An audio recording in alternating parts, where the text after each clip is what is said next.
Hello' friends, কি খবৰ আপোনালোকৰ? খবৰ নিশ্চয় ভাল। আজি বনাব লৈছোঁ কচু। তাৰে লগত লাগিব এইবিলাক পিঁয়াজ, আদা ৰহুন আৰু শুকান জলকীয়া, তেজপাত। চাব পাৰে ধুনীয়া সেউজীয়া সেউজীয়া কচু। এতিয়া অলপমান আমি তেল দি ল'লোঁ, তেজপাত দিলোঁ দুখিলামান, তাৰপাছত দিলোঁ শুকান জলকীয়া। এইখিনি অলপ ৰঙচুৱা হ'বলৈ দি পিঁয়াজ দি দিম। এয়া পিঁয়াজখিনি অলপ ৰঙচুৱা হ'বলৈ দিছোঁ। এয়া সাধাৰণভাৱে কচু এটা বনালোঁ।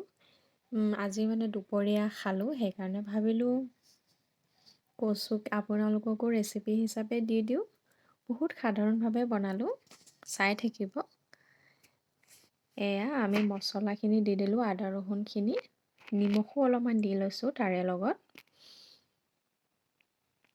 যিহেতু কচুখিনিৰ লগত ধুনীয়াকৈ মিলিব লাগিব, সেইকাৰণে তেলতে গোটেইখিনি জিৰা মছলা যি আছে চব দি দিলোঁ অকণ অকণ কৰি।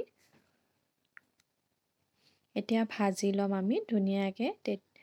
এতিয়া আমি কচুখিনি দি দিছোঁ, কচুৰ ঠুৰিখিনি ধুনীয়াকৈ দি দিছোঁ।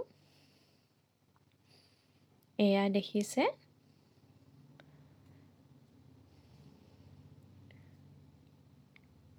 যিহেতু কচু বনালে ইমান লাৰি থাকিব নালাগে, বেছি লাৰি থাকিলে মানে খজুৱায়, সেইকাৰণে এতিয়া আমি দি পেলাই ঢাকিয়ে দিম।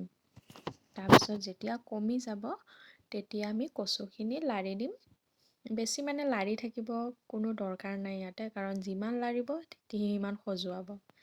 এতিয়া আমি ঢাকি দিলোঁ। এয়া দেখিছে অলপমান পমি আহিছে।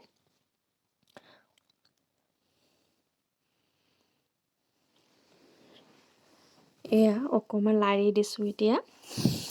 যিহেতু মছলাখিনি লাগিব সেইকাৰণে লাৰি দিছোঁ। তাৰপিছত আৰু ঢাকন মাৰি দিছোঁ। এয়া কি ধুনীয়াকৈ এতিয়া হৈ গৈছে, পমি গৈছে, গোটেইখিনি মিলি গৈছে। এতিয়া অলপ এয়া দেখিছে, একেবাৰে ধুনীয়া ৰেচিপি, ঘৰতে চিম্পুল ৰেচিপি হয়তো এয়া। চাওক কচুখিনি প্ৰায় ৰেডি হৈয়ে গ'ল খাবৰ কাৰণে। বেছি সময়ো নালাগে এইটোৰ কাৰণে। আধা ঘণ্টামানতে হৈ যায় কচু তৰকাৰী এখন। এয়া আজি ভাবিলোঁ কচুকে খাওঁ, সেইকাৰণে এইটো ভিডিঅ' যদি আপোনালোকে ভাল পায় তেনেহ'লে মোৰ চেনেলটো ছাবস্ক্ৰাইব কৰি দিব আৰু লগতে থকা বেল আইকনটো অন কৰি দিব। তেতিয়াহে মই যি ৰেচিপি দিওঁ আপোনালোকে অতি সোনকালে পায়। আজিলৈ আহিছোঁ, ধন্যবাদ। মোৰ চেনেলটো কিন্তু ছাবস্ক্ৰাইব কৰিব নাপাহৰিব আৰু এইটো ট্ৰাই কৰি চাব, কেনেকুৱানো লাগে খাই চাব। আমি কিন্তু খাই চালোঁ, বৰ ভাল লাগিলে। আপোনালোকেও খাই চাবচোন এনেকৈ বনাই, কেনেকুৱানো লাগে। নিশ্চয় আপোনালোকেও ভাল পাব।